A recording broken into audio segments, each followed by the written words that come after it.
Welcome to the 108 podcast. We are the Type 1 Together girls. Yes, we are. We are stripping down life with type 1 diabetes from two people who live different versions of it every single day. Okay, episode 1. Let's do this. I'm Raquel, and I'm Amanda. we are going to take you through really both of our entire journeys up until this point. So, this is just a get to know you episode, and why the 108 podcast will explain this wild, crazy story of how we came about that name and all the things before we dive into so many topics going forward. Oh, yeah, all the topics. Raquel, you should go first because you are the founder and CEO of Type 1 Together. That's so weird to hear. But anyways, yes, I'm Raquel, and I was diagnosed with type 1 diabetes when I was 5 years old. It was actually right around my 5th birthday. I didn't have a super traumatic diagnosis story, which I'm so thankful and lucky for, and I realize how rare that is now. But I had been sick around my birthday, and a couple days after my birthday, I happened to have my 5-year-old checkup. And so my mom took me in, and by some miracle, they pricked my finger there. And they noticed it was a little high. I don't know exactly what it was, but it wasn't crazy alarming. They actually had my mom bring me back the next day after, I think first it was not eating anything. They had me fasting. And so I came back in the next day, checked it, must have been a little high. And same thing happened. They were like, bring her back tomorrow after eating a super sugary breakfast. And my mom was like, cool, no problem. We'll get her donuts. So we did that. And I came back the next day. And at that point, they were like, okay, she needs to go to the hospital. But the hospital actually did not have any beds left at the time. And so I had to wait another day. Finally made it in, had type 1 diabetes, and here I am 21 years later. But my story was not always involving me loving the community and being all in. I actually didn't really want anything to do with the diabetes community for many years. I did the JDRF walk once a year in Dallas, where I'm from. And I also went to a 1 week summer camp every summer. But besides that, didn't really want to do anything, didn't want to go to the sleepaway camps and all of that. And when I went to college at UT Austin, I had a friend who was friends with the president of the College Diabetes Network, which is now known as the Diabetes Link. They recently rebranded, but basically it's just a club for type 1s in college. They have them all over the country. And if they don't have one at your school, you can start one yourself. But I went to a meeting very reluctantly. And when I was there, I made some of my best friends in that first meeting. And I walked out thinking, wow, it's actually so nice to have people around me who get it. Like, duh, why didn't I realize that earlier? But that was really the start of it all. So I got very involved in the community very fast. I started interning at the JDRF chapter in Austin and eventually became co-president of the CDN chapter that I was part of. And through both of those things, I was connected to so many families who needed babysitters of their type 1 kids because, it's just so hard to find sitters. So I started babysitting everyone and then had too many requests. And I ended up connecting all my diabetes club friends, as we call it, to all of these families and kind of became known as the Austin type 1 babysitter. I was a dance major in college. I was doing event planning on the side, like weddings and stuff, and really did not think that I would end up doing diabetes for my life. But I just fell in love and I found the community to be so special. And with dancing in college, it was really hard to manage blood sugars. But during that time, I learned so much from my peers and from the community that I was surrounded by through JDRF. And my management just got so much better. And it was all from community more than any doctor, if I'm being honest. And so it made me realize that a lot of the families I was babysitting for, they were struggling with the same things that I used to struggle with, and I did for years. And I'm like, why is there not a way to speed up this process? Like, there needs to be more support, there needs to be babysitters, and so many other things. And so Type 1 Together was born at the end of my senior year, originally as a babysitter connection service only. But with the pandemic and everything that happened, things changed. And obviously, people didn't need sitters for a while. So we took the list away. We did some other things. And now, as you all probably know, the T1D babysitter list is one awesome thing that we provide, but just one of many things. So what is Type 1 Together? We help families through their first year of diabetes and beyond. Amanda will talk a lot more about this, but we just want to get to the real and share our genuine, true lives with diabetes and what it's really like to live with it every single day, because we never get a day off, whether you're a parent or you're someone like myself who lives with it. But we generally are helping the parent population, I would say, or caregiver of any sort of someone living with type 1. Yeah, that's definitely the focus, I would say, of Type 1 Together is the parent caregiver population.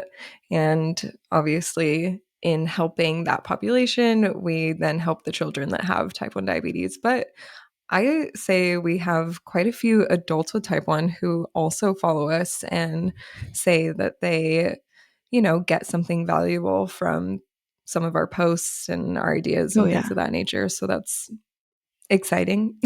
Yes, yes. Well, so many of the babysitters I think that work with us end up following along too. And so, yeah, I guess some of the other things that we are providing at this moment, obviously, our Instagram and social media is just full of tips, tricks, venting, mental health Mondays, CGM case studies, all the things. That's where we share, I think, the bulk of just everything. Now we have the podcast. So, this is going to be so exciting to get into more depth and Yeah. detail.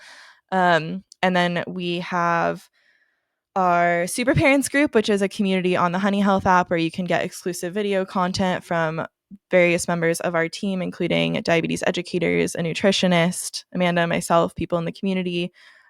We have our Diet Buddies in our shop, and those are little stuffed animals that are custom handmade, actually crocheted by my cousin, which is crazy. She's so talented, but you can get whatever animal devices and colors that you want. So those are super fun and popular. And we have coloring books, other things as well. And Amanda, do you want to talk a little bit about our course?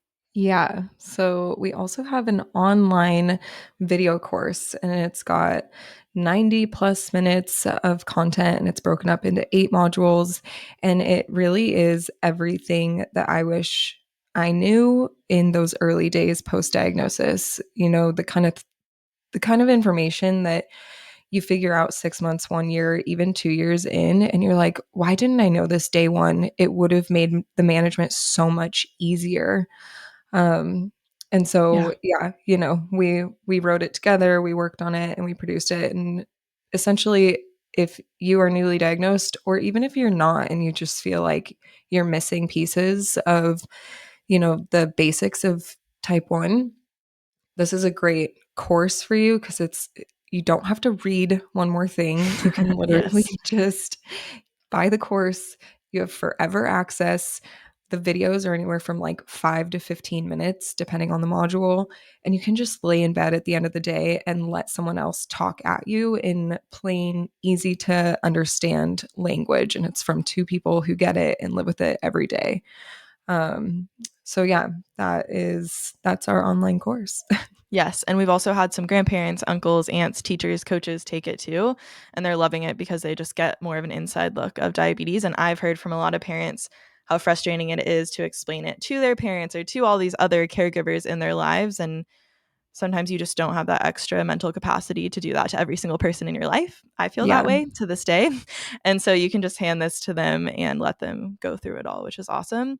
And we'll get into this more later because I mean, Amanda came to me wanting to help families in so many ways, but specifically with this course, we were actually just at Friends for Life and both in tears at breakfast together when she was Mhm. really explaining like how she came home from the hospital and what it really looked like. And she really knew nothing, even with her medical background, which she'll share more about soon. But um, it just came from such a place of love and necessity, and we hope to get it in front of families as soon as they're home from the hospital eventually, because you're just given so much information that's so vague and not helpful, and it's so frustrating. Like, just Yeah. tell me how it is. So yeah, that's a lot about the course, but we're just so proud of it. It's our little baby right now that we just created. Yes. So um yes, and then we do have a grandparent course specifically that is actually with video calls and not just a self-paced course. And so that one's a little more involved, and we run that a few times a year. So look out for that. But yeah, that's kind of Type 1 Together right now. And Amanda, I'd love for you to dive into your whole story and journey. Okay. Let's get into it. Yes, I'm Amanda, and I am Director of Parent Support for Type 1 Together. And gosh, when did I come on?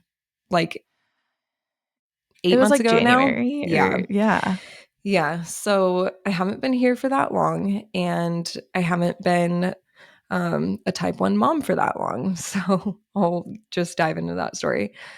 So my daughter was diagnosed January 2022, and she was 26 months old. And at the time, I had a 4-month old. So I was 4 months postpartum and had this fresh 2-year old, and our whole family got COVID. And this was right around Christmas time and then into the new year. And all of the signs and symptoms of type 1 were being masked by the COVID illness. So she was saying, like, oh, my throat really hurts and I want ice water, mama. That's fine. And then I'm pushing fluids because that's what you do for sick kids, push fluids. So she's peeing through her diapers, nighttime diapers. Well, that makes sense. You're getting more fluids. Her appetite was kind of funky. She was really hungry and then not at all, and just kind of like ill. And then she was really lethargic. But again, it's all stuff that I was saying, oh, this is COVID. And then there was one point where, like, myself, my husband, and the baby, we were all getting better, but Hattie, our 2-year old, was not getting better. She seemed to be getting worse. And there was one morning where I picked her up from her bed and she had peed through a nighttime diaper and like soaked into the mattress. And she was just kind of like almost limp in my arms a bit. And everything from nursing school, all my knowledge came rushing back. And I looked at my husband and said, she has type 1 diabetes. I can feel it. And her breath kind of smelled like port wine. That was the thing that really like tripped my trigger.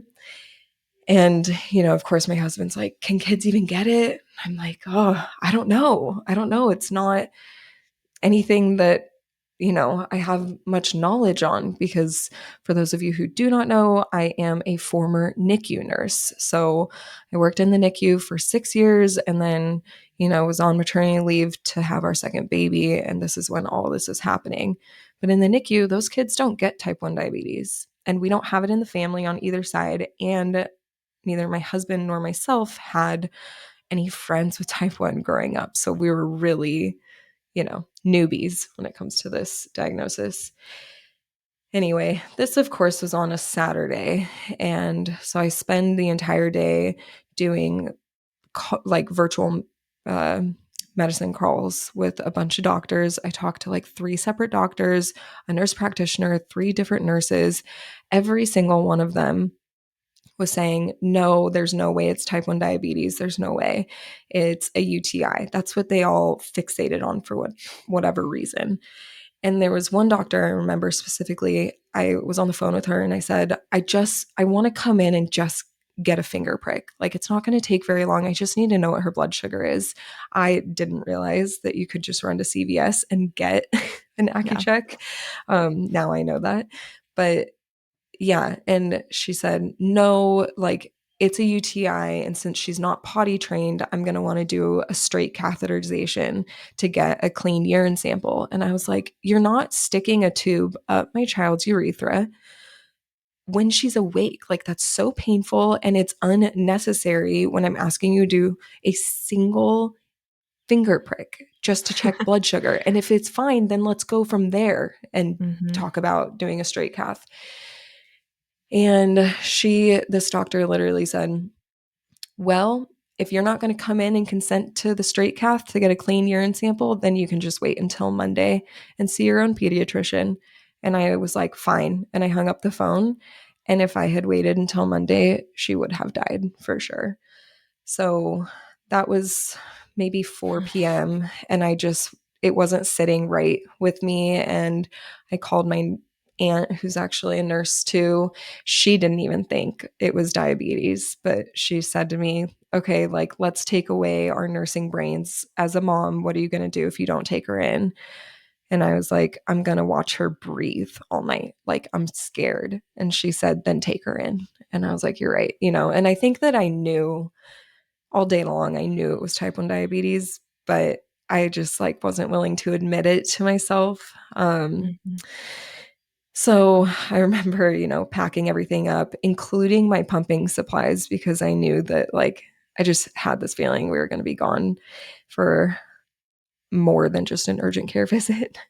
And I took her to urgent care. Same fight about the UTI with the urgent care doctor. It took them an hour and a half before they relented and actually poked her finger, and it did not read on the machine. So her blood sugar was over 555 because that's as high as the machine would read. Yep. So yeah, they were like, okay, Children's Hospital right this second. Like, she is in DK. You don't get to go home and pack. You don't get to do anything. Like, she should be in an ambulance, but we're letting you drive. So I went, and yeah, sure enough, she was in DK.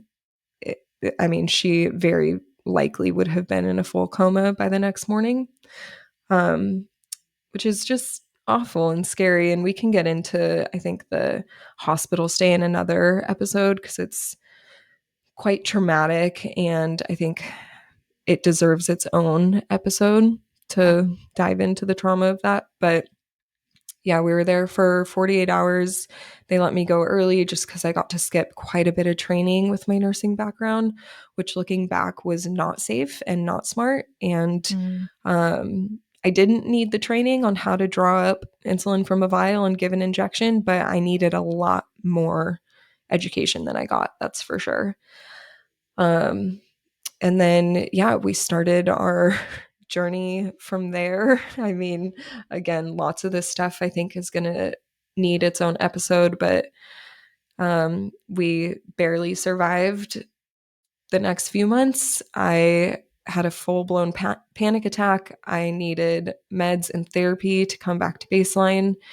And then I finally broke my 11-year social media hiatus and got online desperate for community.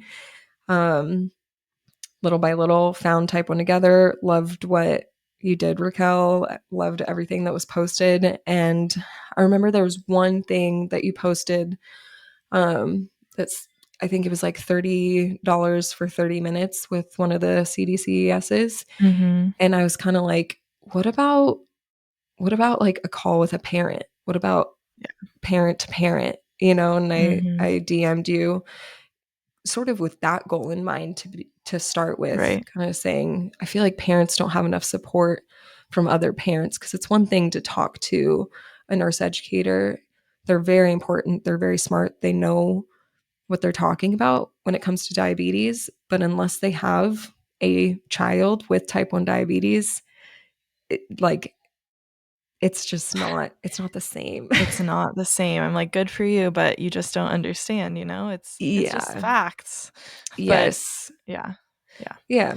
So we went from there, and here we are, my here work we are. wife. And yes, work wife. And it's still a goal to this day for us to eventually have more parent to parent support. There's a lot of logistics to be figured out, but we dove in a different way. And well, first of all, thank you for sharing so openly, Amanda. I know there's a lot more to come, but I'm sure if you all have been following us, you know that Amanda shares so openly on our social media, and it's really been the missing puzzle piece of Type 1 Together, having a parent on board. And it's weird because I was thinking for months before she found me that I just need a parent who's willing to really talk about it, because I can talk about diabetes all day long, but truthfully, I don't know what it's like to be a parent. I know what it's like to babysit for hours and hours and, weeks at a time, but it's just not the same. And so, yeah, it's really cool that you're not that far into your journey yet, actually, because you're in the thick of it and you're willing to share as you go and as Hattie gets older, which is going to be so powerful. And, it's hard that she was diagnosed at such a young age, but I can say now that being diagnosed at 5, I'm almost thankful for, because I have so much to share now about growing up with it, and just hopefully make life for all the T1D families to come a little bit easier. Yeah. A lot of people said that to me early on. Well, diagnosed it too. She won't know life any other way. And very early in my journey, I basically just wanted to say, up yours. That's not helpful. That hurts me. It's, like I'm mourning the life I thought my child was going to have. But coming out on the other side of it a little bit, I think that there is a part of me that is grateful for that. in a way, it's incredibly challenging. A 2-year-old, like guessing what a 2-year-old is going to eat and dealing with tantrums and just, yeah, no. Well, yeah, I mean, but I think that's what's so cool about diabetes, and a lot of people might not like hearing this, but like I'm so thankful for diabetes for so many things. I think so many of my qualities now are because of type 1, so much of my strength, so much of my trust in myself and my ability to keep myself alive, and my work ethic. Like I have to do so much just to be alive.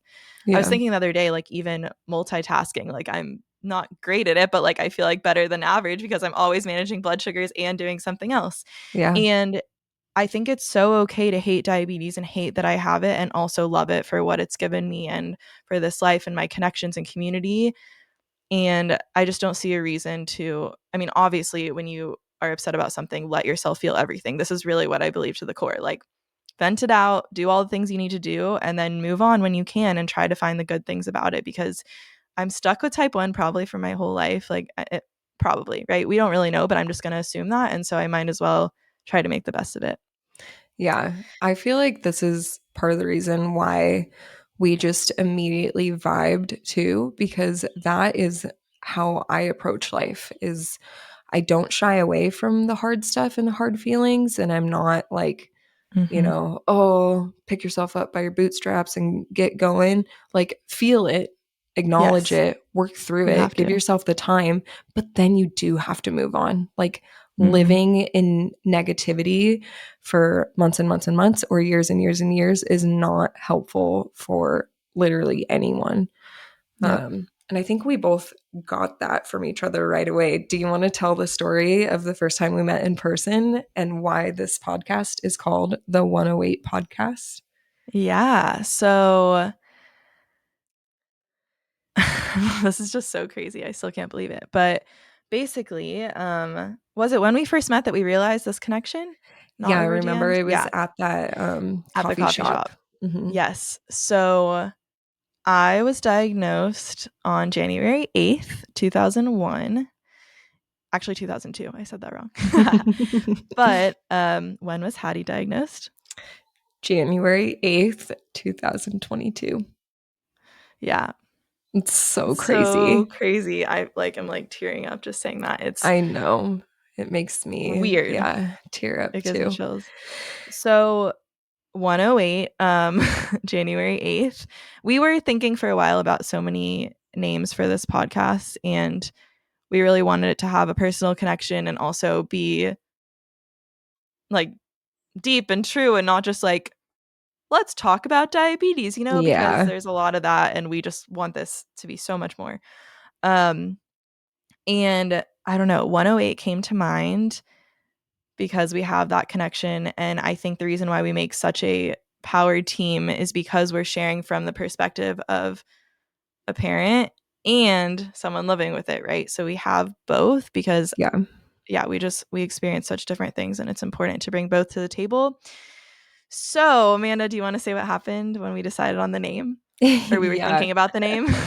So Raquel sent, oh my gosh, what about 108 for mine and Hattie's diversaries? And I was like, 108, like, cushion, it's cute. How do we make that work? How do we make it sound good? And then it was like, okay, how about the 108 podcast? I'm like, yeah, that sounds good. And as I'm thinking that, I hadn't checked Hattie's sugars in at least an hour because it was the morning time and she's pretty steady right when she first wakes up, before she eats. And then I go to dose her and she's 108 right arrow. And I sent Raquel a picture and I was like, it is the 108 podcast. Like, I'm It's a not, sign. yes, it's a sign. I'm not like super religious or anything. Like, that's just not my thing. Yeah. But I do think that when signs work in your favor, you should just take them. It's Yes, like a absolutely. little gift from the universe. Yes. And 108, obviously, not just the date, but the blood sugar, right? Like, Yes. we love that number for so Yeah, many that's a reasons. great And number. absolutely. And this morning, Amanda texted me, like, happy podcast day. And she sent me Hattie's blood sugar, which was 108.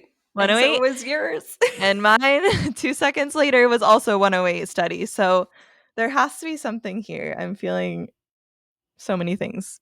Yes, I'm so excited. agreed. Agreed.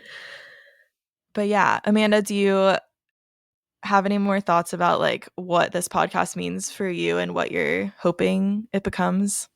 Yeah. Um, so basically the thing that like gives me drive in this space is thinking about helping literally even one family avoid the pain and heartache and struggles that we went through in this first 6 months of our diagnosis. And to me, that's what this podcast can do. Like by talking real talk, nitty gritty, discussing the stuff that hurts, discussing the stuff that feels like it's swept under the rug and you don't want it to Mhm. be, talking about what endos say to you, what you wish they would have said to you. Like Yep. there's so many things that can be discussed in depth that can't be fully touched on, on social media platforms. Mhm. Um, and I think that if I had someone in my ears when Hattie was first diagnosed, because I literally could not read one single thing. Like Yeah. the night we got home from the hospital, my husband and I sat down, opened the binders, and it was at least 300 pages of papers and like 4 different books. And, people in our life had very lovingly and thoughtfully purchased a ton of diabetes books, cookbooks, toddlers with diabetes, all these things. And I was just like, I can't read. I can't read and process this kind of information. I need somebody talking at me. I need someone like simplifying Mhm. it. I need something that is a paragraph shrunken down into one sentence. Mhm. Um, and I think that if I had a podcast, yeah, it would have helped a lot. Yeah. So that's the goal. What about you? Yeah, I totally agree with that. I've always wanted to have a podcast, but it never felt like the right time. And now it just feels like it was all meant to be. I didn't even share about our philosophy around diabetes, right? Like with Type 1 Together, I think I can safely say Amanda and I both believe that do whatever works for you, right? Like we are not promoting one device or one type of eating or one of anything. And you can have great blood sugars so that you feel good. That is my motivator, right? Not because having high blood sugars are shameful, but because I don't feel good when my numbers are really high all day or on a roller coaster. And when I was younger, I was told a lot of like, oh, you can just sit at 250 all day and you'll be fine, right? And it's like, why didn't you tell me straight? That's not actually normal. But also, like, don't hate yourself if you're having a bad day. We both have crazy blood sugar days. And yeah, I just think there's such a balance there, but you can have both. You can have a life, you can live fully, you can have relationships, you can go out to eat, you can drink, like whatever it is, and still feel good with diabetes. So I just want to get more of that message out because I think there's a lot of extremes of Yeah. you have to do this or do that. Or yeah, like you can't live the way that you really want to live. Like you can't have it Yeah. all, but you kind of can. Not Yeah. every day because it is really freaking hard. So hard. But a lot of the time you can have it all within reason. I love that you just talked about like the two extremes because this is what comes to mind for me that really messed with my mental health and like my just how I approach diabetes in those first, gosh, 6 weeks, I would say. So we didn't have a follow-up appointment for 6 weeks. And so Yeah. every single like after we came home from the hospital. And so every single day I had to call in to the endo clinic to talk about her blood sugars and then like do adjusting over the phone. And after a while, I could feel them being annoyed and frustrated. And Mhm. here's the other thing, I would call in and they would ask, well, who's your endocrinologist? And I was like, I don't know because I saw 6 in the hospital Yeah. and no one said, this is your endocrinologist. So how about you tell me? You're the one pulling up my kid's graph. And they never would. And they would literally just like connect me to whatever endo was on call that day. So I talked to probably 12 endos in the first 6 weeks. Wow. And to them, that is just another kid and another set of numbers. It's not somebody's real life day in and day out, right? So Yeah. in terms of like opposing forces, I remember there was one time where I called, maybe it was week 2, and I was like, "Can you help me? Whenever she eats, she goes up to 300 or 400.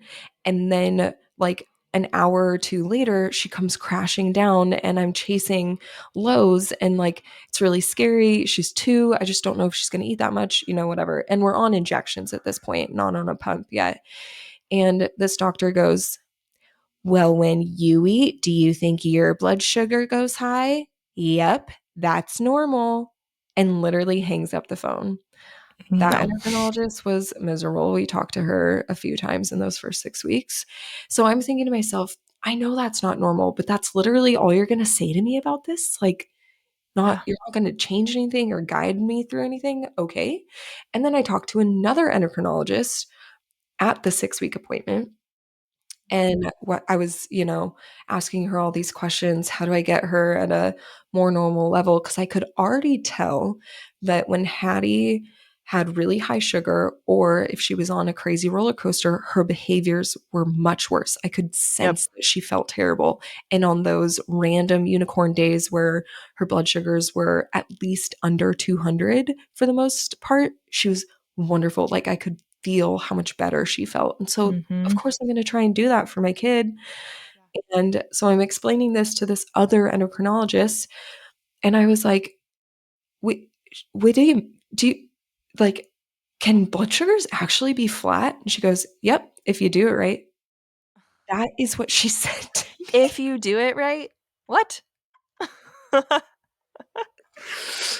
I just like, I didn't know enough early on to understand what she meant by that. Like, she didn't mean it in a way that was rude or unhelpful, but it was Mhm. rude and unhelpful.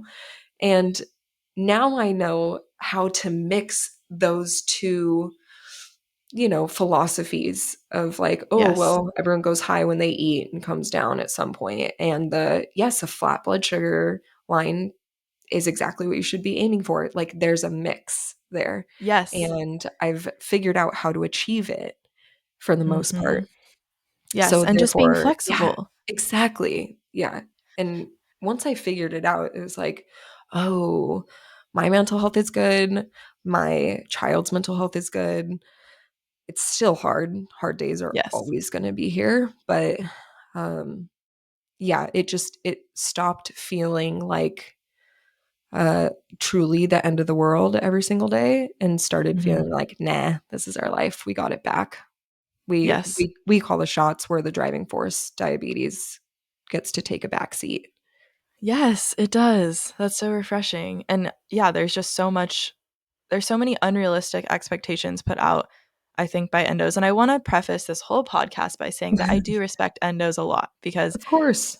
I find myself complaining about them a lot, and it's probably going to come out here, but it's just because I was told a lot of, okay, give this many units for this many carbs and you're going to be in range. And we Yeah. all know that that's not how it works usually. And now I know why. There's so many other factors that impact your blood sugar. And so when I'm giving myself a dose, it's easier in some ways for me because I can feel what's going on in my body. But I'm thinking, okay, did I work out last night? What am I eating for lunch? Like, what am I doing for the next 4 hours? What did Mhm. I do before? Am I stressed? Am I emotional? Like, what am I on my period? Like, what's happening? And Mhm. so that was not really communicated. And I felt like it was either I was getting in trouble for having a high A1C, but not really being told how to help it, Mhm. or other doctors were just like, "Oh, you're doing fine," but, like, I wasn't, and I wasn't feeling good, you know? And I didn't realize how bad I was feeling until I finally got things kind of together, Yes. even though you never really have it together, but at least a little more in range, and that's really sad to me because I went a lot of years just being all over the place, and it was hard. So, Yeah. yeah. Oh my gosh, there's so much I already wanna dive into and we'll get into in Well, later episodes. it's funny. I appreciate that you chose to just preface with, like, acknowledging that we respect endocrinologists, because I fully respect endocrinologists, all healthcare workers. I Mhm. technically am still a registered nurse. My license is up Yes. to date. Like, I've been there. In order to like survive being on the clinical side of healthcare in America, you do have to become like callous to a point, Yeah. because the demands of the job and the amount of patients that are forced upon you doesn't allow for true human to human connection in Mhm. every scenario, which is Yeah. really unfortunate. And it's an America problem and not necessarily an MD problem. Yeah, I Um, can see that. so I That do makes give sense. them, yeah, I give them a lot of grace, but I will also roll my eyes and talk about how, you know, annoying it can be on the podcast. Well, yeah, because they if they don't have diabetes especially, which a lot of mine didn't, they really just don't get it. Like I said, lucky for them, but they don't. And so, yeah, not only do they not have time, like they only see you for 15 minutes or whatever, but then on top Mhm, of it, they just don't have that same depth of understanding. And so it's kind of no one's fault, right? Like mhm. it's definitely not their fault with the way the system's set up, but it's also like, okay, we have this disease or whatever you want to call it that is so demanding and so challenging, and we just need more support, whether you're a parent or you're Yeah. someone living with it. Everyone needs more support because it really affects the whole family. And so we are trying to fill those gaps. There Yes. needs to be more resources and honesty and just talking about it, so, Yeah. and hopefully we'll be interviewing some really awesome guests as well. Yeah, that would be fantastic. Yeah, I would say we're not even necessarily asking endocrinologists to be the end all be all, but just Yeah. to acknowledge that there are other resources and say, "Hey, I'm here to support you and write the orders, but like this is your disease process or your child's, therefore yours until they can take it over." Um, and like you get to call the shots for the most part. The power is in your hands, and I'm here to like guide you, and in doing that, hopefully, fingers crossed, all the pediatric endocrinologists hand out cards that say type 1 together, Yes, yes. Well, because we're honestly, the here to coolest help you thing. guys. Yes, we are. And we love meeting you all and talking to you all. So just know our DMs are always open. But seeing the way that this community has already been spreading the word about everything I've built, which I feel weird saying, but it's crazy to me. Like it's all happening so fast now, especially with Amanda on the team. First of all, I just love you so much. And I'm so thankful that you're here with me. I love you too. But it's so cool to see like people are now finding us from doctors all over the country Yeah. and just messaging us or whatever it is, or finding out about the babysitter resource, and it's happening. And so I want to say thank you to our community for being there for us and supporting us. And hopefully this podcast is a helpful resource, and it's also free. And that's something that like we want to give away a lot of information as much as we can. And Amanda and I are also trying to grow this as big as we possibly can and do it full time. And so know that that's a balancing act, but we're hoping that this really gives you a deep look into the way that we look at diabetes and handle it every single day. Yeah, exactly. All um right. yeah, I know, I was just gonna say, any like final thoughts on first episode? I'm just so excited. There's so many things I want to say. I was going to say if anyone has things that you want us to discuss, topic ideas, we have a lot of ideas written down from the Mhm. last like 6 months of things that keep popping up and we're like, we need to talk about that in a podcast. But DM us or email us, whatever, let us know so that we can be providing the support that you all are actually looking for. And yeah, other than that, just follow us on all the things. Yeah, follow us at Type One Together on Instagram and TikTok.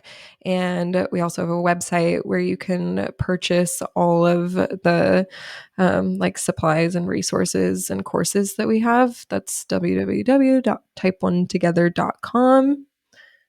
Yeah. And a Facebook group. We do have a type 1 Oh, parent yes. Facebook group if you want to join that.